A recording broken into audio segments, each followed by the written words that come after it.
ಮೃತ ವ್ಯಕ್ತಿಯ ಬಳಿ ಲಭಿಸಿರುವ ಹಣವನ್ನು ಮೃತನ ಪತ್ನಿಗೆ ಹಸ್ತಾಂತರ ಮಾಡಿರುವ ನಗರ ಪೊಲೀಸ್ ಠಾಣೆಯ ಪೊಲೀಸರ ಕರ್ತವ್ಯ ಪ್ರಜ್ಞೆಗೆ ಸಾರ್ವಜನಿಕ ವಲಯದಲ್ಲಿ ಮೆಚ್ಚುಗೆ ವ್ಯಕ್ತವಾಗಿದೆ.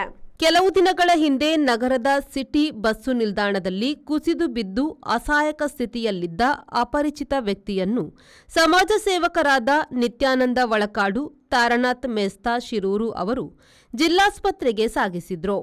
ತಪಾಸಣೆ ನಡೆಸಿದ ವೈದ್ಯರು ವ್ಯಕ್ತಿ ಮೃತಪಟ್ಟಿರುವುದನ್ನು ದೃಢೀಕರಿಸಿದ್ರು. ಬಳಿಕ ಶವವನ್ನು ಜಿಲ್ಲಾಸ್ಪತ್ರೆಯ ಶವ ರಕ್ಷಣಾ ಘಟಕದಲ್ಲಿ ರಕ್ಷಿಸಿಡಲಾಗಿತ್ತು. ಸಮಾಜ ಸೇವಕರು ಮೃತ ವ್ಯಕ್ತಿಯ ಗುರುತು ಪತ್ತೆ ಹಚ್ಚಲೆಂದು ಮೃತನ ಜೇಬು ತಡಕಾಡಿದಾಗ ವಿಳಾಸ ಚೀಟಿ ಮತ್ತು 10,620 ರೂಪಾಯಿ ನಗದು ಪತ್ತೆಯಾಗಿತ್ತು. ಲಭ್ಯವಾದ ನಗದನ್ನು ಸಮಾಜ ಸೇವಕರು ಪೊಲೀಸರಿಗೆ ಒಪ್ಪಿಸಿದ್ರು. ಮೃತ ವ್ಯಕ್ತಿ ಕಾರವಾರದ ಸೋಮನಾಥ ಎಂದು ತಿಳಿದುಬಂದಿತ್ತು.